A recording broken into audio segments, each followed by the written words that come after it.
Hey there, it's Steve from Serious Keto, and this is the Not So Serious Keto video podcast number 101. It feels a little weird doing 101 after 100. It felt like, I don't know, I'm not going to call it my magnum opus or anything. It's not like that was Sergeant Pepper and now we're moving on. Like, what do you do? I think about that from time to time. Like, after the Beatles did Sergeant Pepper, how do you top that? Although I do think Abbey Road kind of did, but you're 20, I think McCartney was 26, 27, and John Lennon a little bit older when that happened. That's peaking pretty early. Fortunately, I did not peak early in life, I guess. So it's my hope now that starting with 101, we get back sort of into a regular cadence of podcasts. From 99 to 101, I don't know how many weeks passed. There were 3 weeks I know that were the interview with Chef Scott Guerin from Modernist Pantry, and I hope that most of you enjoyed that. I enjoyed it tremendously. And then there was the whole Perfect Keto, and these guys, there's a lot I like about them, but one of the things I don't like about them is they do their new product releases on Mondays. Kind of screws up my schedule. Anyhow, my hope is that we get back into a regular cadence. So since we last talked, what's been going on? I've been recognized again. And for me, this is sort of a big deal. When I get recognized out in public, it's a big deal for two reasons. The first reason is I just think it's super cool meeting my viewers. And I almost get a little bit flustered with it because I don't know how to react. It's still a very fun and novel thing to me. So I get a little bit, I don't know, like I said, flustered, if anything. I don't know what to say, and I do my best. But, the other reason also that it's sort of special is I don't actually travel that far away from my house very often. I don't. Yeah, I spend most of my time on my own property, either in my house, in my yard, or within a couple of miles of my house. I go to the grocery store, or maybe I go to Home Depot or something like that. And about the furthest I tend to travel away from my house is about 15 minutes, which is the distance to Costco. And I was at Costco, and I tend to go, I like Tuesdays and Thursdays. Those are senior days. And it means I can go a little bit earlier, thanks to my gray hair. And I can go in like at 9:30 in the morning. And I've never been called out for it. But it's nice, it's quiet, I get in, I get out. And one of the things that I enjoy doing while I'm at Costco is picking out the other keto people. And I don't then introduce myself and say, hey, I'm Steve from Serious Keto, you should totally watch my channel. But it's fun. You can kind of tell because people will pick up a product. Let's say this is a can of something. And you see them looking at the back, looking at the ingredients, looking at the carbs, doing a quick little net carb calculation maybe, and then most of the time putting it back. And then you see the other people buying the keto branded products, including some that I've talked about here on this channel that are not especially keto. Those are the ones where I'm kind of almost tempted to say, hey, if you're doing keto, I'm not sure about that, Natural Ovens bread or whatever the brand is that I had tried, or, this particular granola or something like that. But I don't want to be that person. To me, that's intrusive. But it's fun. It's fun for me still watching and sort of picking out the people at a distance and saying, oh, cool, another keto person. Because the more keto people, the better. Actually, I don't know if that's true. Because I think the more keto people there are, while it does maybe drive down the prices of some keto products because they start being produced more, I've really been seeing the price of pork rinds going up lately. So maybe we should have less keto people. But that aside, I'm taking a long time really to get to this story, but I'm walking down one of the aisles and this couple says, hey, we watch all of your videos. I don't know what else they said. I don't know if they said we love your videos or anything like that, or if this is just the way that I like to remember it. But it was really cool meeting them. They said, you're less handsome and muscular in person, Mr. DeLauer, But aside from that, it was really, really cool talking to them. I kid, they didn't say that. So one of them, the husband, Mike, he's lost 100 pounds so far doing keto. It's just, like I said, it's super fun for me to meet people that watch the channel and then to talk to them and hear their success stories. So that's kind of cool. Moving on to channel news. One of the things that I've started recording, and I plan on making a series of this, it's probably going to be, I'm thinking 2 videos a month, maybe. I'm not sure. At least 1 video, possibly 2 videos a month, and I'm calling it Pragmatic Keto.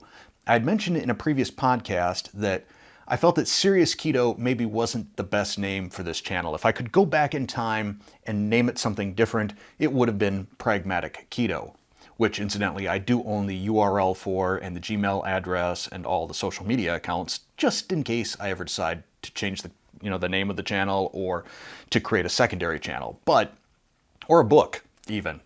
But I've got that locked down, and I thought that would potentially be a good title for something separate from the podcast that is individual topics where I address common questions, concerns, and complaints that I get in the comments. So rather than typing responses all the time, I could just point them to this video. And hopefully it's a thoughtful, pragmatic sort of explanation on why I either do certain things or believe in certain things as it relates to keto. And those are going to start coming fairly soon. So I'm looking forward to those. Some of the topics may be things that I've covered in the podcast, but people, not everybody watches the podcast, obviously. And this allows me to maybe point them to specific, smaller topics rather than trying to dig through my podcast, find the specific timestamp, and point them to that. So that's one of the things that's going to start coming in the channel. Next up, I have a little bit of YouTube news. This is something interesting that you're going to start seeing soon on channels, if you're not seeing it already. And this popped up on my dashboard, my creator dashboard, I think accidentally, because I got the notification about it, but I can't do it yet. And what it is YouTube is going to start allowing content creators to create kind of like a code of conduct, or I don't know what I would call it, terms and conditions. Not really, because it's not legal. It's more of I'll tell you exactly what it is, and then you can name it whatever you want to name it. But a content creator will be able to create 3 guidelines, if you will, that basically before anybody can leave a comment for the first time, they need to read these guidelines and hit accept or acknowledge or whatever the button says. So this doesn't affect any prior content or comments. It doesn't filter out comments that break these rules or guidelines, but it does sort of explain to potential people that are going to comment what is expected of them or what they should or shouldn't do in the comments. So, for example, well, first off, a lot of stuff gets already filtered by YouTube. YouTube, I guess, has a list of words that it looks for and will flag in terms of content on videos. And I don't know what all they are, but insults, even fairly mild things like idiot, that'll get flagged. And it goes into my held for review bucket. In fact, it goes into a sub bucket under held for review where it's hidden from me, and it says may contain offensive content, and then I have to click on it to view it. But there are a number of words already that YouTube filters and will put comments into this holding bucket. The terms and conditions or code of conduct created by a channel content creator, it doesn't do that. Like I said, it's just sort of a expectation setting sort of thing. So I can set 3 rules once I get actual access to it, or guidelines. But say I said no talking about Brussels sprouts, or I don't know, what else is there? I'm trying to come up with stuff that doesn't truly bother me, but that I've joked about in the past. Maybe Dalgona coffee. Maybe I'd say, no being the keto police, or no being the ingredient police, or something like that. I could set those up, and then the next time everybody goes to make a comment, even if you've commented before, this will pop up and then you have to acknowledge it. And then after you acknowledge it, you're free to make whatever comments you want to make. And I've got mixed feelings about this.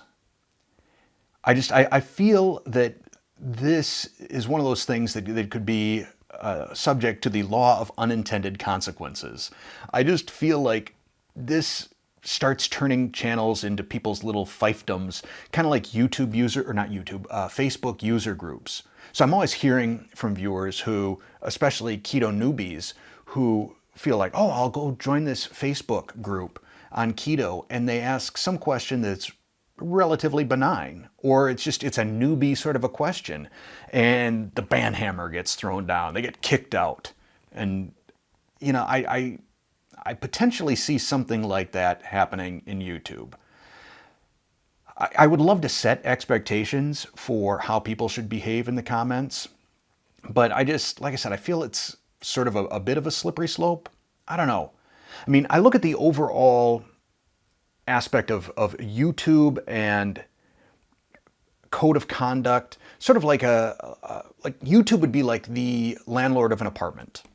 So the landlord of an apartment can set certain rules, like no music, no loud music after 9 p.m., or no hanging political banners in your windows, or no leaving trash in the hallway, or something like that.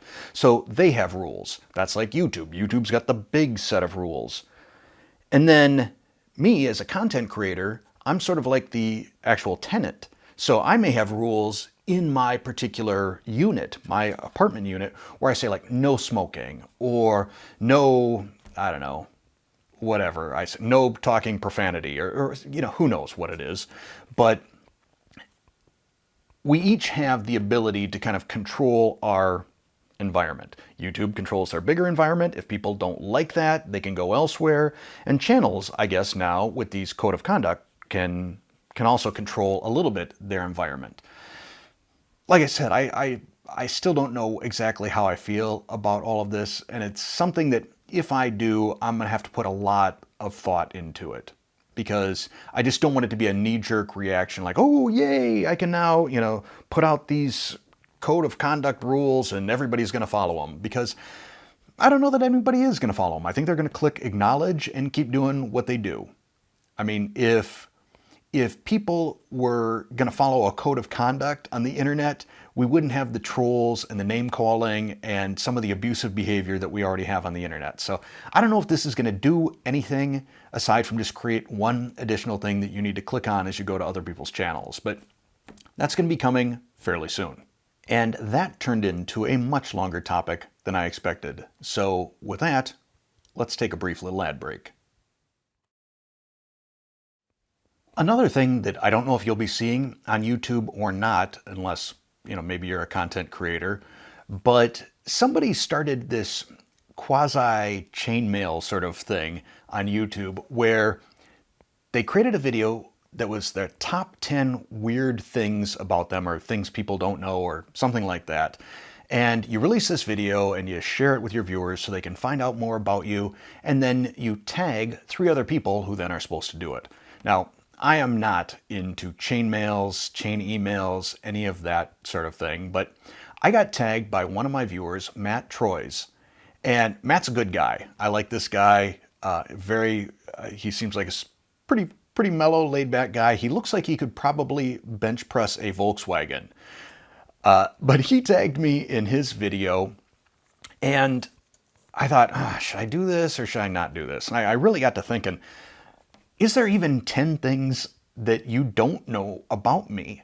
Because I'm pretty transparent. Anybody that's been watching the podcast for any length of time knows that I've shared just about everything about me, unless there's something that is still within the statute of limitations regarding illegal activity, which I think I'm past most of those things. Anyhow, I got thinking, and I think I came up with 7 or 8 things. And I don't know how much of these are keto and how much aren't, but here we go. So I think all of you know that I'm sort of a softie. I wear my emotions on my sleeve, But there are two movies that just without fail, no matter how many times I've seen them, make me cry. Not the whole movie, but just specific scenes that just absolutely trigger me and just the tears start flowing. One of them is National Lampoon's Christmas Vacation. So the scene where Chevy Chase finally gets all of his Christmas lights working and he's just standing there like, ah, tears. I have no idea why that is such a thing for me, but I guess for those of us old enough who've tried to find where is the defective light bulb in a long string of Christmas lights, knows that feeling of joy when you finally find the defective bulb. The other one is the Muppet movie, and at the end of the Muppet movie there's a song called, I think it's The Dream Factory, and I'm not going to sing it, but the lyrics at the end go, life's like a movie, write your own ending, keep believing, keep pretending, this is just what you were meant to do. Thanks to the dreamers, or the lovers, the dreamers, and you. And that just always hits me. And especially I think now that I'm doing something that I really love doing. This is sort of a dream for me. So that's item number one. Item number two is I don't know if I'd call it suffer or deal with or experience. Experience is the best word. I experience a lot of deja vu. A lot. And not just like the brief little flash. I will feel lengthy periods, almost like, okay, wait a minute, can I predict what's going to happen in a couple of seconds? Because I'm pretty sure I've been through this already. And I've read that this can happen from lack of sleep, that somehow there's two parts of your brain that are sort of processing things, and what happens is you're sort of making and experiencing a memory simultaneously. I'm sure someone will write in the comments what exactly causes this, but I get that a lot. Next, my feet are changing shape. I think since I started doing this, what I do here, and I'm not in an office anymore, I don't wear shoes much at all. And during the summer, I wear sandals if I'm going out and about. And, so it's like winter is about the only time I'm actually wearing enclosed shoes. And what I have found is it seems my feet have gotten wider. So shoes have started becoming uncomfortable to me to wear. Number 4, most of the time, I don't know what day it is. I've got that shirt that says, "What day is it?" That's real. I think football season, I can tell what day it is just because I know that there's a game on. But once we get outside of football season, there's really no difference in my day from one day of the week, weekdays, weekends. It's the same all the time pretty much. As a content creator, I feel like I'm always sort of working in one capacity or another. And also often I will shoot videos significantly before their due date, and I kind of need to talk as if they're not due date, release date, and I need to talk as if this is the actual release date. So for example, I'm recording this video on a Thursday, it's going to be released on Monday, but I need to be thinking, if I talk about dates, I need to talk like it's Monday. So that confuses me as far as dates. The fifth thing, and this now we are starting to get into slightly weird, and I don't know if you're hearing external noise here, the heater down in my basement just kicked on, but when I'm driving, I practice voices. It's sort of goofy. I guess this may be the first one, well, the crying during the Muppet movie and Christmas Vacation. Yeah, that's weird. But doing voices is something that I do when I'm just driving around. I find that there are certain voices that I can do fairly well. Lots of times I need to listen for just a couple of minutes to a voice, and then I'm able to emulate it. I'm not able to do it so much just as a standalone sort of thing. So, like Casey Kasem, for example, and I'm told oftentimes just my normal tone of voice reminds them of Casey Kasem, but he gets up a little bit higher. He's like, "I'm Casey Kasem, and this is America's Top 40. Something like that. I'd probably need to listen to him to get that. Various cartoon voices, from South Park or The Simpsons. I can do a lot of different Simpsons voices. I think maybe my voice is similar to, Dan, is it Castaneda? Something like that. Whoever does the voice of Homer. So, my name is Homer J. Simpson.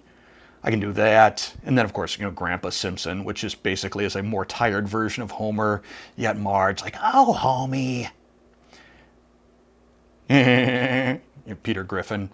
But I'll just, as I'm driving around, I do voices. Let's see. Number 6. I saw Elvis Presley in concert. So that's, as far as concerts go, I guess that's sort of the biggest name that I've seen. But that was June 22nd, 1977 in Sioux Falls, South Dakota. I was 9 years old at the time, and he had just been in Sioux Falls the year before, and my mom had gone to see him. So she had tickets again, and she thought, okay, I'll let Steve go. So my dad took me, and we went. And this was just a couple of months before Elvis died.